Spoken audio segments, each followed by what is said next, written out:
Ya.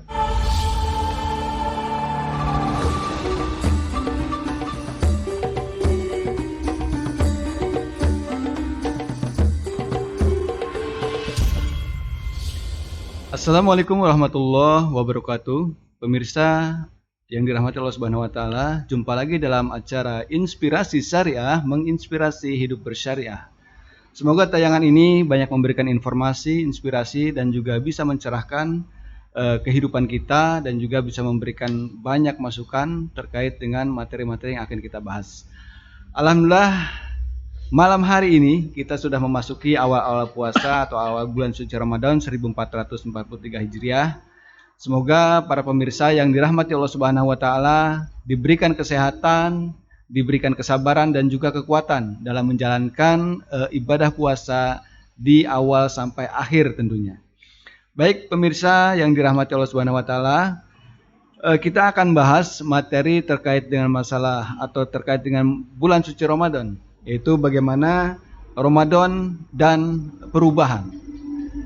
Karena memang kita sering atau mungkin juga di sepanjang umur kita sering atau biasa mengikuti agenda kegiatan-kegiatan di bulan suci Ramadan, baik itu puasa, ibadah-ibadah yang lain, tadarus, bahkan juga di tengah malam kita atau di pagi hari kita sahur dan lain sebagainya.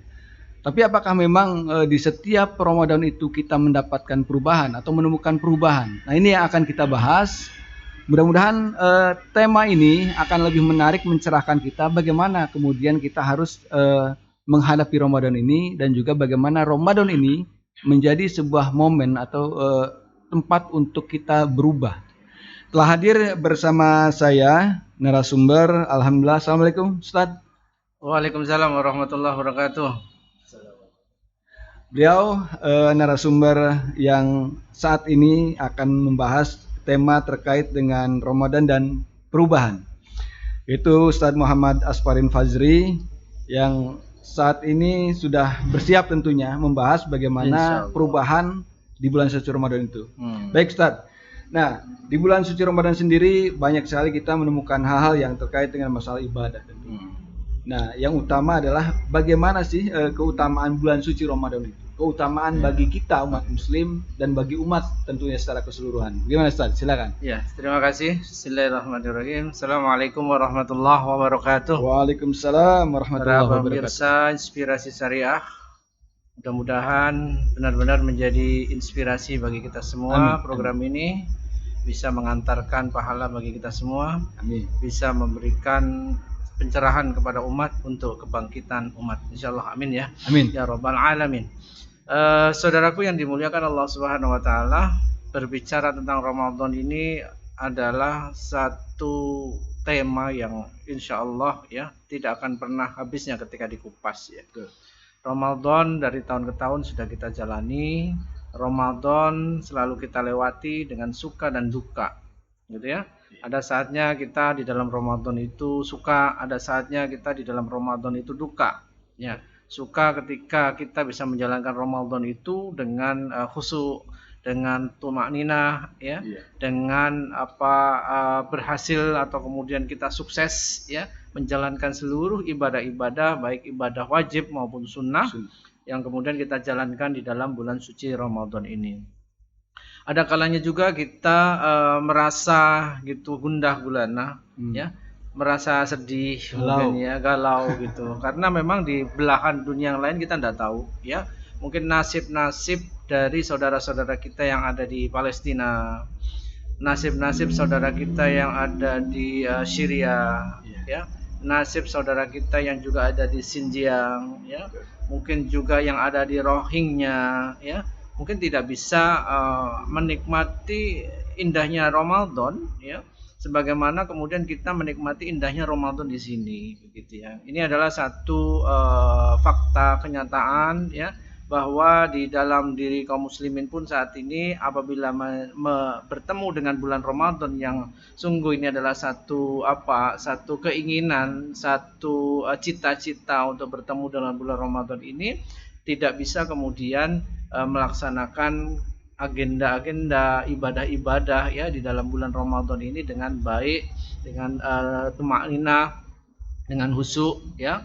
Tapi kemudian mereka lebih banyak begini ya, lebih banyak kemudian mengalami Ramadan ini atau menjalani puasa bulan Ramadan ini dengan rasa ketakutan ya, dengan rasa kekhawatiran ya, bahkan mungkin ya di sebagian sahur sekali mungkin ya, kemudian 2 hari nggak sahur dan seterusnya, tidak menemukan makanan dan sebagainya. Ini terjadi mungkin di belahan dunia Islam yang lainnya.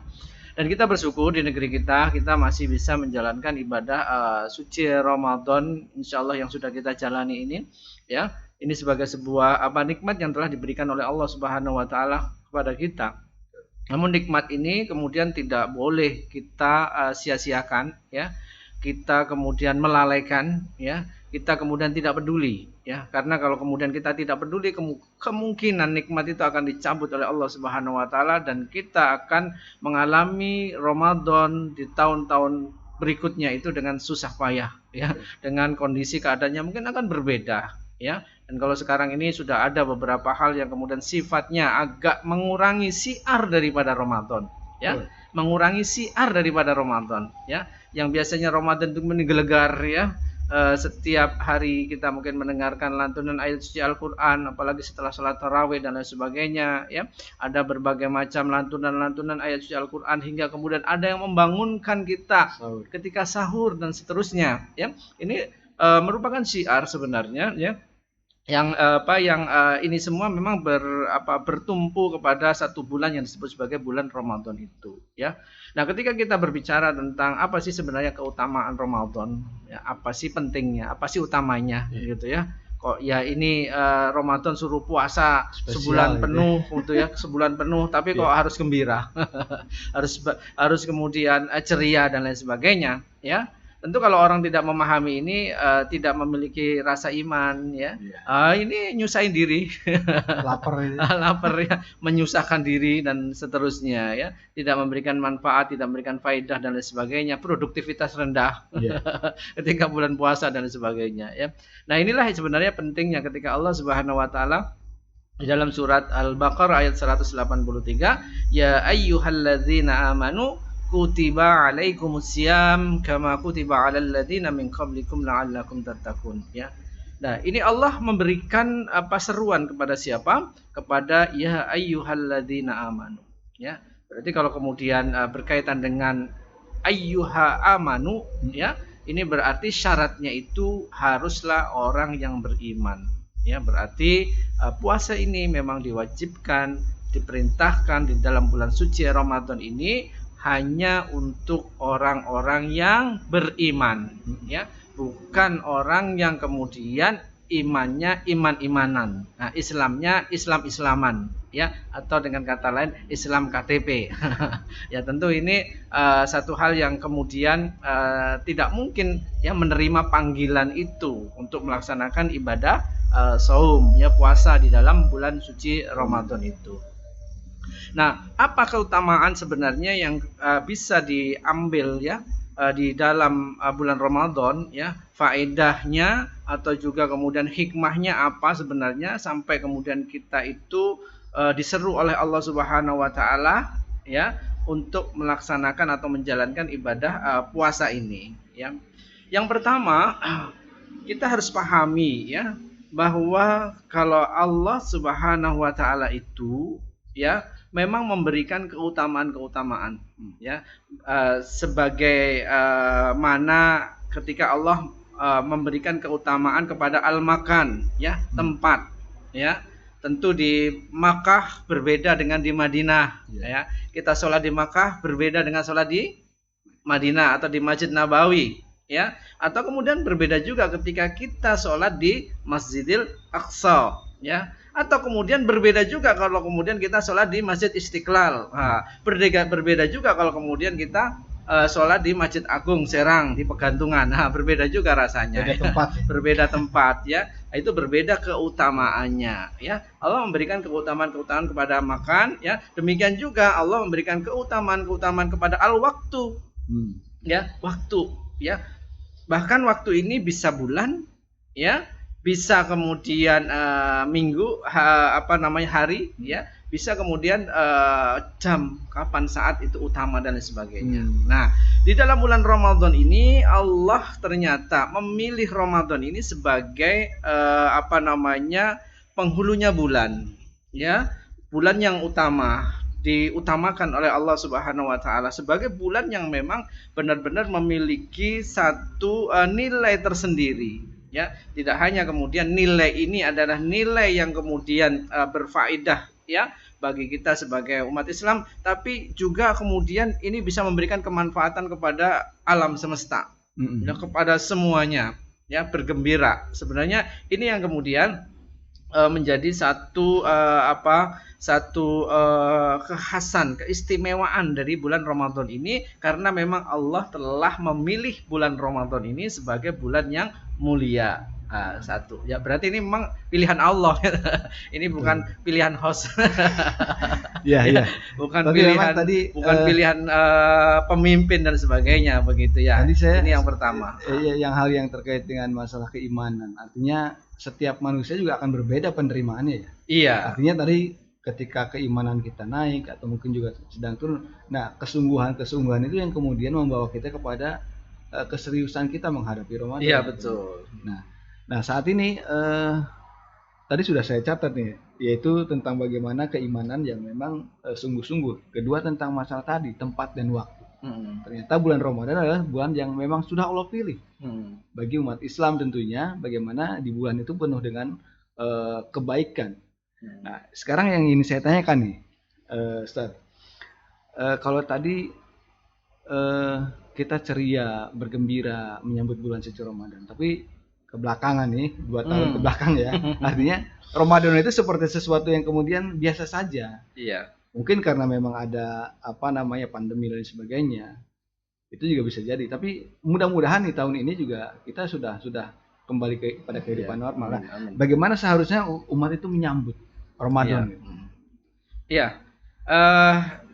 Kalau tadi kita sudah jelaskan bahwa ini adalah bulan pilihan Allah Subhanahu wa taala untuk umat Islam, ya, untuk kaum muslimin, bahkan mungkin untuk umat seluruhnya, gitu ya, untuk umat manusia. Karena yang merasakan Ramadan itu bukan hanya umat Islam, begitu ya. Yang lain juga kebagian. Karena yang punya pabrik sirup itu bukan orang Islam. Pabrik biskuit.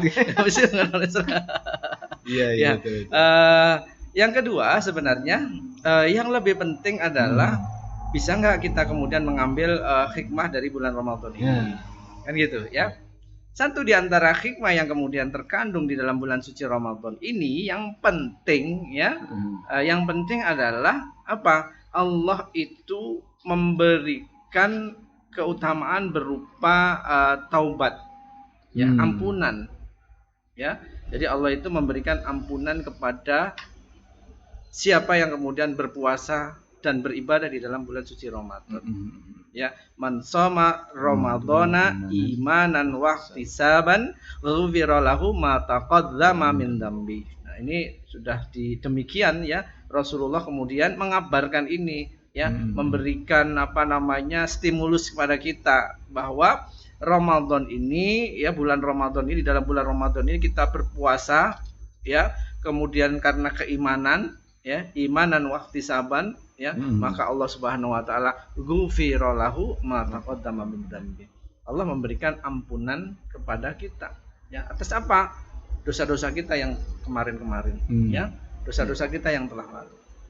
Allah memberikan ampunan. Nah, oleh karena itu ampunan di dalam bulan Ramadan ini sangat luar biasa, ya. Artinya apa? Artinya Allah Subhanahu wa taala sudah memberikan jaminan, insya Allah pasti Allah itu akan menerima taubat hamba-hambanya di dalam bulan suci Ramadan. Bagi siapa yang mau bertaubat, bagi siapa yang kemudian mau memanfaatkan bulan Ramadan ini, ya, bagi siapa yang sadar bahwa Ramadan ini adalah kesempatan, gitu ya, kesempatan, bukan suatu hal yang kemudian disia-siakan. Jangan sampai kemudian Ramadan disia-siakan. Sudah bersyukur begitu, ya. Nah, oleh karena itu ini perlu dipahami, karena tidak ada kenikmatan setelah iman dan Islam itu adalah ketika Allah Subhanahu wa taala mengampuni dosa-dosa hambanya, ya, sehingga orang yang kemudian selesai melaksanakan ibadah di dalam bulan suci Ramadan itu dia bagaikan seseorang yang baru dilahirkan. Nah, berarti memang dosa-dosanya dihapus oleh Allah Subhanahu wa taala. Kemudian yang ketiga, ya, hikmah daripada Ramadan yang penting yang harus kemudian dipahami oleh kita itu adalah Allah sudah menetapkan bahwa tujuan Ramadan, kemudian di situ ada perintah saum di dalamnya, itu ada kewajiban, ada hikmah, ya, ada tujuan, ada goyah yang ingin dicapai, itu adalah la'allakum tattaqun, ya, agar kalian menjadi orang yang bertakwa. Karena ini nanti menjadi apa? Menjadi benteng, ya, yang akan mempertahankan taubat tadi, nah, ya, ke depan gitu. Pada bulan-bulan ya, bukan bulan-bulan berikutnya gitu, ya. Nanti kalau nggak ada la'allakum tattaqun gitu ya, wah ini repot. Repotnya kenapa? Ya nanti ketika setelah bulan suci Ramadan, ya, baru bulan Zulhijjah kemudian wah sudah maksiat, sudah meninggal, nggak ketemu lagi bulan Ramadan. Maka ini harus ada bentengnya. Ya la'allakum tattaqun, agar kemudian kalian bertakwa. Artinya di dalam bulan Syawal itu adalah bulan yang kemudian bukan lagi bulan Ramadan, ya. Di situ ada kewajiban untuk takwa, ya. Kemudian di dalam bulan Zulqa'dah juga demikian takwa. Kemudian di dalam bulan Zulhijjah selanjutnya, ya, bulan Muharram seterusnya, ya, semua selama 1 tahun penuh itu kemudian dihiasi dengan ketakwaan. Nah, persoalannya bagaimana kemudian agar Ramadan ini mampu membangkitkan selera kita untuk selalu bertakwa. Nah, itu. Ya, membangkitkan selera kita, membangkitkan apa ya istilahnya, ya, keinginan kita gitu, ya, agar kemudian kita selalu bertakwa. Ini yang harus kemudian kita lakukan di dalam bulan suci Ramadan ini. Kuncinya tidak lain adalah ketika kita memang melalui ibadah di dalam bulan suci Ramadan itu, yang pertama memang kita harus senang dulu. Kalau nggak senang itu repot, ketemu bulan Ramadan senang dulu harusnya. Gembira gitu ya.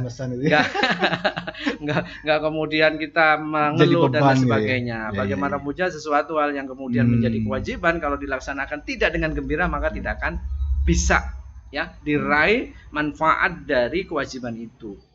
Kemudian yang kedua, ya, karena ini Ramadan, ya, di situ ada ibadah puasa utamanya dan ibadah-ibadah yang lain yang sudah disunnahkan oleh Rasulullah SAW, begitu ya. Nah, ini memerlukan apa yang disebut sebagai apa? Ilmu, agar kemudian ibadah-ibadah ini menjadi ibadah yang makbul, yang diterima oleh Allah Subhanahu wa taala, punya nilai, punya pahala dan seterusnya. Ini yang kemudian menjadi penting, ya. Sehingga kita jauh-jauh hari di dalam bulan Sa'ban gitu ya, kita sudah belajar, ya, belajar harusnya kita itu. Belajar apa? Belajar bagaimana kemudian kita menjalani puasa di dalam bulan Ramadan. Apa kemudian yang membatalkan bulan Ramadan? Apa yang kemudian menjadi sunnahnya di dalam bulan suci Ramadan, ya. Sehingga kemudian tidak serampangan, tidak asal-asalan di dalam melaksanakan ibadah bulan Ramadan itu, ya, terutama puasanya, ya. Tidak kemudian kita asal saja begitu, ya. Nah, ini yang harus kemudian dipahami oleh kita, sehingga kemudian ada bekasnya ketika kemudian amalan ibadah itu sesuai dengan syariat yang ditetapkan oleh Allah Subhanahu wa taala. Kalau tidak sesuai maka tidak ada bekas gitu. Ya. Bagaimana kemudian meraih apa yang disebut sebagai ketakwaan tadi. Nah, ini yang pertama, ya. Jadi gembira, kemudian harus berilmu. Yang kedua, ya, harus memahami aspek-aspek kewajiban-kewajiban, ya, di dalam ibadah itu dan lain sebagainya. Ini harus kemudian dipahami. Yang ketiga, tentunya agar kemudian produktif di dalam Ramadan ini, ya, kita harus pahami gitu, ya, bahwa di dalam bulan Ramadan ini Allah Subhanahu wa taala juga menurunkan Al-Qur'an. Hudal linnas, petunjuk bagi manusia, ya. Otomatis kalau kita berbicara tentang petunjuk bagi manusia, ya, berarti memang manusia yang tidak menginginkan petunjuk, ya, tidak akan membaca Al-Qur'an.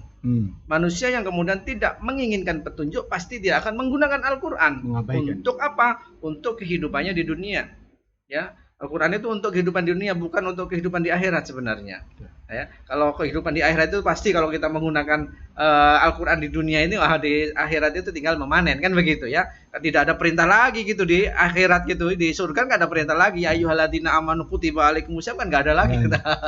Apakah mau puasa di dalam bulan suci, di dalam surga gitu, ya, kan enggak ada gitu, ya. Aqimis shalah kan enggak ada juga gitu, ya, ketika kemudian nanti di surga. Ya, jadi ini adalah satu hal yang kemudian harus dipahami bahwa Al-Quran itu memang ya diturunkan oleh Allah ya untuk kehidupan kita di dunia ini. Jalankan, laksanakan. Ya, kenapa kemudian ini diturunkan di dalam bulan suci Ramadan yang mulia ini? Ya, karena di dalam bulan suci Ramadan ini juga ya manusia ya sedang tinggi-tingginya ya nilai spiritualitas yang diberikan oleh Allah Subhanahu wa taala ya, agar kemudian dengan ini ya ada nilai taat ya, dan taat itu kemudian paham terhadap syariat ya. Pengen taat tapi kalau nggak paham terhadap syariat gimana? Susah Kan juga. nggak bisa kan gitu ya. Bagaimana taatnya gitu ya? Taat itu ketika sudah paham gitu. Kalau nggak paham gimana kita bisa taat? Betul. Nggak akan mungkin seseorang itu ketika dia ya diwajibkan untuk taat tapi kemudian dia tidak paham terhadap syariat, dan syariat itu ada di dalam Al-Qur'an As-Sunnah ya, di dalam syariat Islam itu sendiri.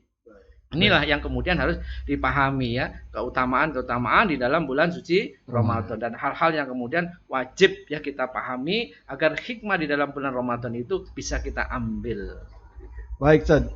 Banyak hal yang saya catat nih ya dari tadi tentang masalah bagaimana keimanan kita yang sungguh-sungguh, kemudian juga tempat dan waktu. Tadi beberapa hal juga sudah disampaikan terkait dengan kegembiraan dan hal yang mungkin juga memang itu harus dipelajari sebelum Ramadan.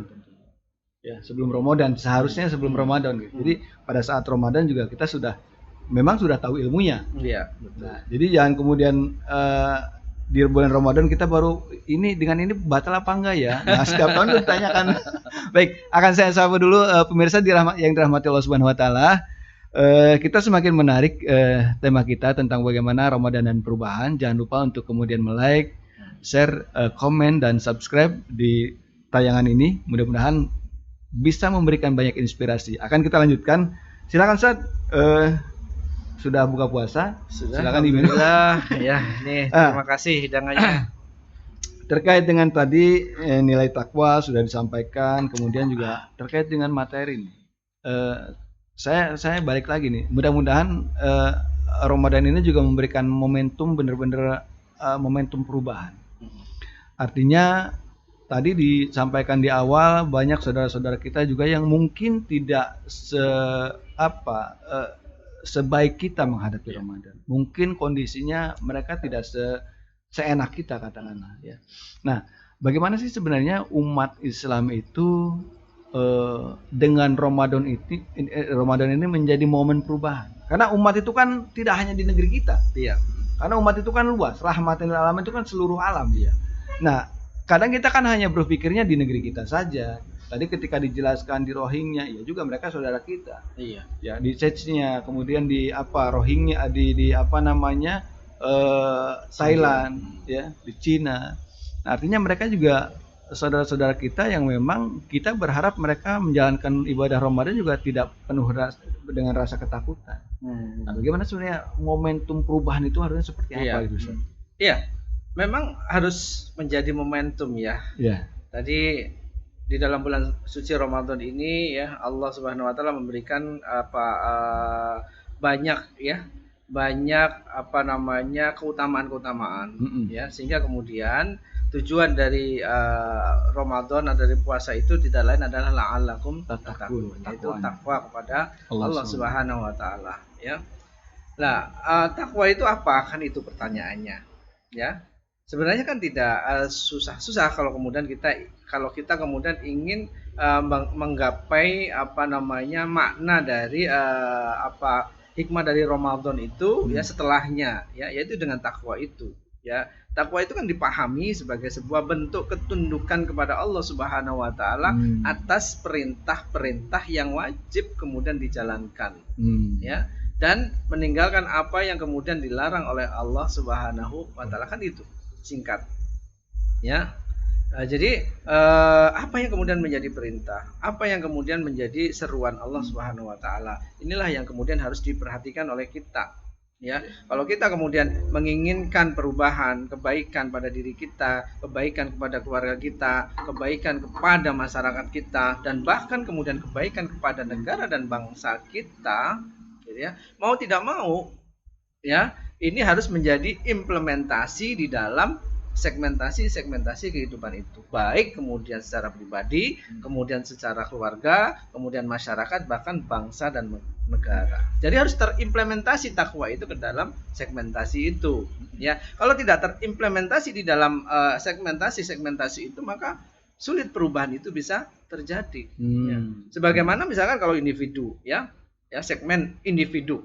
Ya, ketika dia sudah berpuasa dan lain sebagainya, rajin berpuasa dan sebagainya, tidak pernah tinggal, ya, nah, ya, walaupun kemudian nggak sahur ya, tetap aja puasa kuat gitu ya, seperti itu, ya. Tapi ketika selepas bulan suci Ramadan, dia meninggalkan kewajiban-kewajiban yang kemudian telah diamanahkan oleh Allah Subhanahu Wa Taala dan Rasulnya, ya, tentu ini bukan merupakan perubahan, ya, bukan merupakan perubahan, bukan merupakan sesuatu hal yang kemudian sifatnya, ya, bisa menjadi orang lebih baik lagi.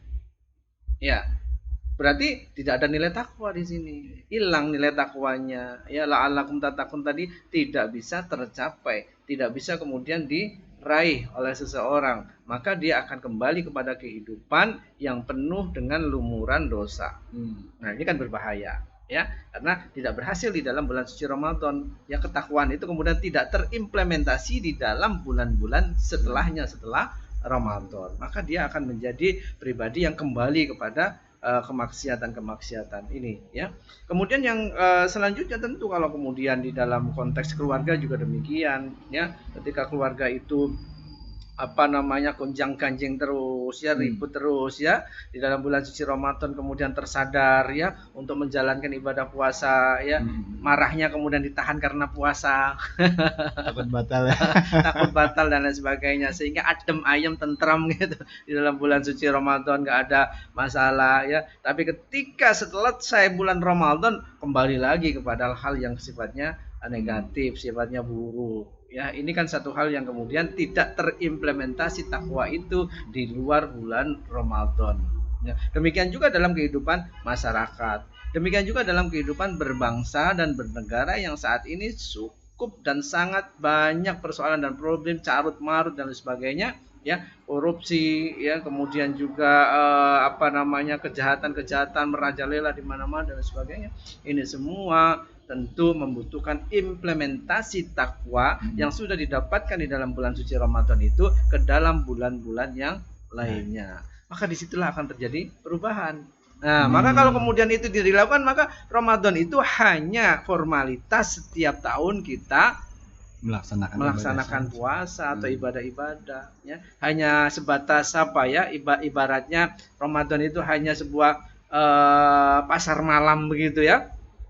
Sebuah pesta, ya, ketika kemudian pasar malam dan pesta itu selesai, ya sudah selesai kan. Balik lagi iya, ke kehidupannya semula, tidak ada kebahagiaan sama sekali kan begitu, ya. Betul. Tidak ada kebahagiaan. Kita kan bahagia kalau bulan suci Ramadan, ya. Biasanya kalau orang bahagia itu kan ketika dia memang ada di dalam suasana, ya, pasar malam begitu kan, bahagia, senang gitu, ya, di dalam pesta, ya, kan senang hatinya. Nah, itu bagaikan seperti itu gitu. Ketika kemudian dia ada di luar bulan suci Ramadan, sedih lagi. Karena apa? Tidak terimplementasi ketakwaan itu di dalam bulan-bulan yang lain. Ya, ini kan bahayanya, sehingga tidak ada dampak puasa di dalam bulan suci Ramadan. Nah, ada hal yang menarik yang kemudian harus kita pahami di sini begitu, ya.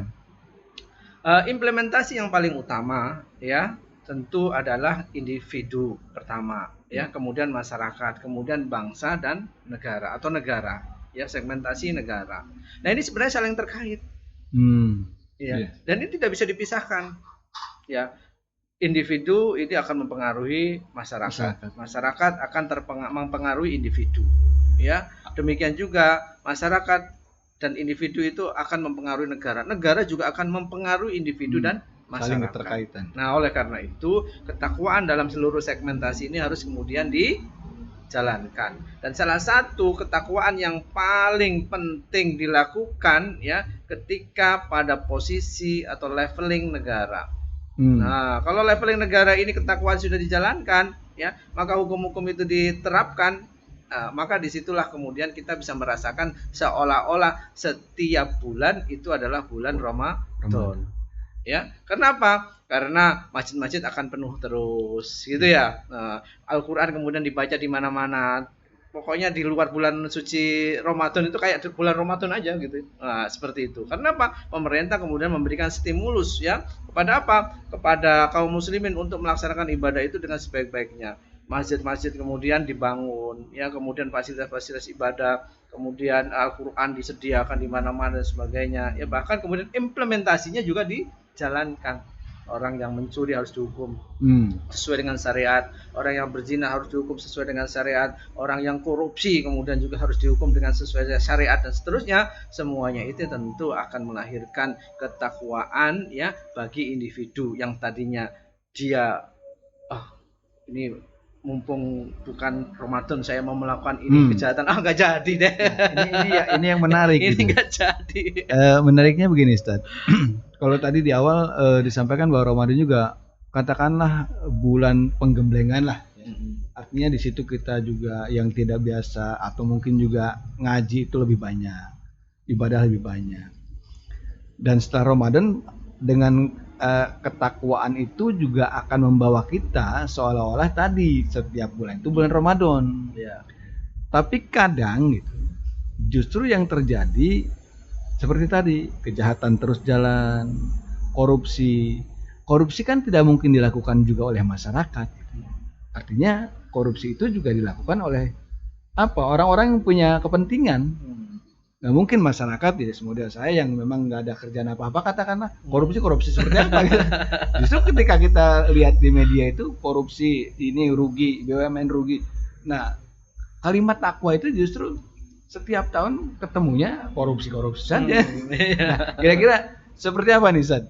Karena memang gampang untuk diucapkan kalimat takwa itu, tapi implementasi untuk kalimat takwa itu sendiri baik oleh individu karena keterkaitan tadi individu, masyarakat dan negara. Nah, kalau masyarakatnya patuh, oke.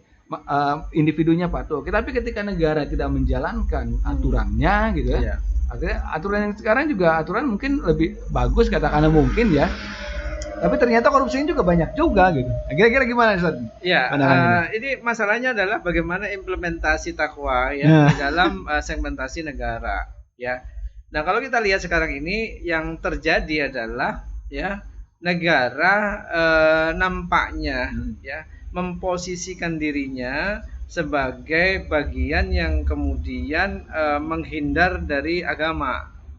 Ya, memisahkan. Ini memisahkan ya atau dengan bahasa yang bahasa akademiknya itu sebagai sekularisasi ya, sekularisasi sehingga kemudian dengan sekularisasi ini yang kemudian diadopsi oleh negara ya mengakibatkan implementasi takwa itu tidak terjadi. Ya kan? Implementasi takwa itu tidak terjadi ya. Ketika ini ada kewajiban negara untuk mensejahterakan rakyatnya, untuk mendahulukan rakyatnya ya, ini tidak dilaksanakan. Ya, yang ada adalah mendahulukan pemilik modal ya, mendahulukan orang-orang yang kemudian punya kepentingan. Ya, bahkan kalau kita pahami sekarang banyak hal-hal yang kemudian seharusnya tidak terjadi di negeri yang kaya raya ini. Ya, bagaimana minyak goreng jadi mahal, bagaimana BBM juga kemudian mahal, listrik juga mahal, kan begitu, ya. Kemudian juga petani juga menjadi susah, sulit, ya. Harga gabahnya kemudian anjlok, ya, tapi biaya produksinya tinggi, yang mana bisa untung dan sebagainya, ya. Sepertinya nampaknya inilah yang kemudian terjadi di negeri-negeri kaum muslimin ya, termasuk juga di negeri kita di Indonesia ini ya. Ini ada hal yang kemudian sifatnya ya, secara implementasi memang takwa itu tidak ada di situ, tidak hadir di situ ya. Takwa tidak hadir di situ. Kalau takwa hadir di situ, maka ketika ada orang yang kemudian melakukan pelanggaran dihukum dengan syariat, itu takwa. Nah, ketika kemudian dia punya kebijakan ya untuk menyejahterakan rakyat di dalam hal tertentu, maka dia akan mendahulukan rakyat daripada mendahulukan misalkan pemilik modal atau investor dan lain sebagainya. Ya, diutamakan. Ya.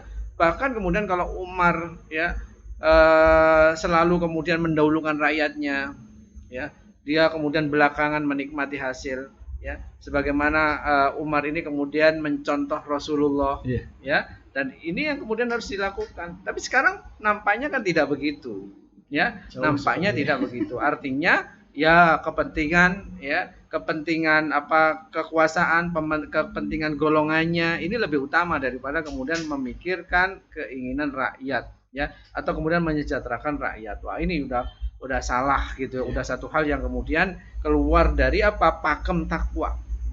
Jadi pakem takwanya sudah dol begitu ya, sehingga bablas saja begitu ya, udah nggak ada ketakwaan lagi, tidak ada yang ngerem dan lain sebagainya. Nah, ini yang kemudian harus dipahami, sehingga kita membutuhkan agar ketakwaan itu terus ada, ya memang harus diimplementasikan oleh negara. Kalau negara tidak akan mengimplementasikan, maka yang terjadi ya setahun demi tahun Ramadan kita lalui, maka tidak akan memberikan efek ketakwaan ya yang massal ya secara umum kepada masyarakat. Mungkin secara individu iya bisa dirasakan ya, hanya individu ya, tapi tidak kemudian kepada seluruh masyarakat yang ada. Tapi ketika ketakwaan itu diimplementasikan oleh negara, maka orang-orang yang malas, orang-orang yang kemudian zalim, orang-orang yang kemudian selalu bermaksiat dan sebagainya, nah, ini akan kemudian diarahkan oleh negara untuk selalu takwa ya. Kewajiban negara lah yang kemudian menuntun mereka untuk selalu dalam keadaan takwa. Sehingga momen Ramadan ini memang menjadi penting bagi kita ya, tidak hanya sekedar ini rutinitas tahunan yang kemudian kita lakukan, tapi adalah bagaimana kemudian kita harus merubah diri kita agar lebih bertakwa, merubah masyarakat kita harus lebih bertakwa, dan merubah bangsa dan negara untuk kemudian harus lebih bertakwa ya. Artinya implementasi terhadap syariat Islam. Inilah yang kemudian bisa dirasakan ketakwaan itu. Baik, sepertinya sudah mulai mengerucut. Artinya dari sisi bagaimana kita Ramadan dan perubahan itu juga ya memang kalimat akhirnya adalah takwa. Tapi ketika ketakwaan itu hanya diraih oleh individu, diraih oleh masyarakat, tapi belum terimplementasi oleh negara, akhirnya keterkaitan itu tidak ada. Ya. Baik, pemirsa, sepertinya ini tambah menarik diskusi kita. Jangan lupa untuk selalu like, kemudian share dan juga komen, dan juga subscribe di tayangan ini. Mungkin di pertanyaan selanjutnya, Ustaz, sekalian mungkin juga kesimpulan ya. Kesimpulan. Nah, kalimat takwa seperti tadi mudah untuk diucapkan, tapi implementasinya agak susah. Kemudian juga ketika di Ramadan sepanjang umur kita, saya sudah setengah abad mungkin ya. Tapi kemudian Ramadan kita menjalankan perubahannya seperti apa sih yang sebenarnya? Karena ketika kita melihat sejarah itu, bagaimana ketika Ramadan itu tadi masjid, kemudian pemerintah mengarahkan kepada masyarakat untuk kemudian beribadah dengan sungguh-sungguh. Nah sekarang ya mohon maaf mungkin gitu ya, di kita juga ketika ada yang tidak melakukan ibadah, tidak melakukan saum, bahkan di kota-kota besar juga seperti hari-hari biasa. Jadi nilai ketakwaan itu juga samar. Iya. Ya kan, samar gitu. Takwa itu seperti apa? Nah, bagaimana di kesimpulan Ustaz, seharusnya nilai takwa itu terimplementasi sehingga masyarakat, individu dan juga negara meraih nilai takwa yang sesungguhnya sesuai dengan tema tadi, Ramadan dan perubahannya harusnya seperti apa kira-kira? Perubahannya tentu adalah menuju kepada Islam ya. Perubahannya harus menuju kepada Islam. Oleh karena itu yang patut dan perlu dipahami oleh kita semua ya, Islam itu diturunkan oleh Allah Subhanahu wa taala ya secara sempurna. Ya.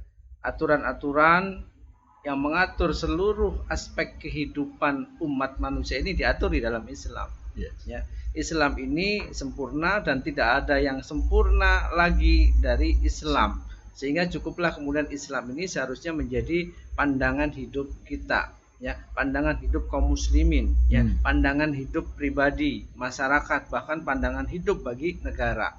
Maka ketika kemudian kita ingin menjadikan negara kita adalah negara yang baldatun thayyibatun wa rabbun ghafur, ya, negara yang kemudian di situ rahmat Allah Subhanahu wa taala tercurah, ya, kemudian juga keberkahan itu muncul dari segala arah dan lain sebagainya, semuanya itu tidak akan bisa terwujud tanpa adanya implementasi syariat Islam secara kafah, ya, di dalam konteks masyarakat, ya, dan negara.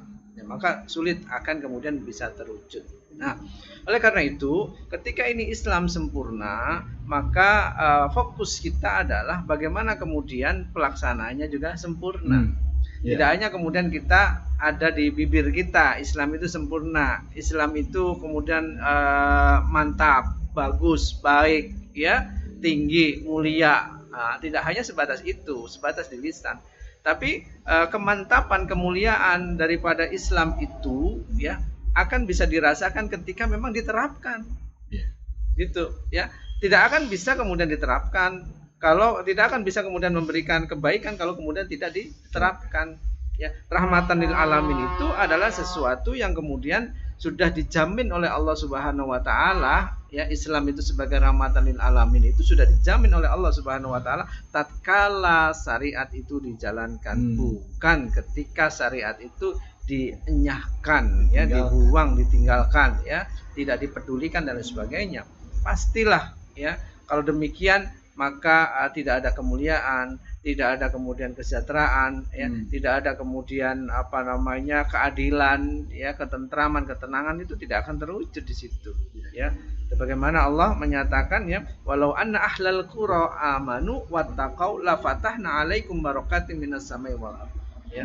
Sehingga kalau kemudian penduduk negeri-negeri itu kemudian beriman dan bertakwa, ya, maka la fatahna barakatim minas samai. Allah itu akan kemudian membukakan pintu keberkahan, ya, fatahna barakatim minas samai wal ardh, dari langit dan dari bumi. Jadi apa yang kemudian turun dari langit menjadi berkah, apa yang keluar dari bumi kemudian menjadi berkah. Yang ada sekarang turun dari langit kemudian menjadi musibah. Yang keluar dari bumi juga menjadi musibah, bukan menjadi berkah. Inilah yang kemudian harus dipahami oleh kita, sehingga walhasil, ya, ketakwaan yang sesungguhnya itu adalah implementasi Islam secara kafah, ya, tidak kemudian pilih-pilih, tidak kemudian melaksanakan yang satu kemudian membuang yang lain dan sebagainya, tidak, tapi adalah satu keseluruhan, ya, terkoneksi, ya, koneksitasnya itu bagus, ya. Jaringannya bagus, gitu, ya. Semuanya itu kemudian jalan, ya. Insya Allah di situ, ya, tidak akan ada lagi, ya, buffering itu nggak ada, gitu, ya, muter-muter, ya, muter lagi, ya, masalah Ramadan lagi, tapi kemudian wujud takwanya tidak ada, gitu, ya. Demikian sholat, sedekah, kemudian zakat dan sebagainya, ya, haji, ya, itu tidak akan memiliki dampak yang signifikan ketika memang, ya, Islam secara kafah ini tidak diterapkan, ya, tidak ada di dalam sebuah jaringan yang kemudian saling bekerja sama, saling mendukung, ya, karena syariat itu kan macam-macam. Nah, inilah terintegrasi dalam satu kesatuan, yaitu sistem itu tadi. Baik, Sad. Nampaknya nih sudah ada benang merahnya. Banyak hal yang kemudian saya catat terkait dengan bagaimana kalimat takwa di Ramadan dan perubahan.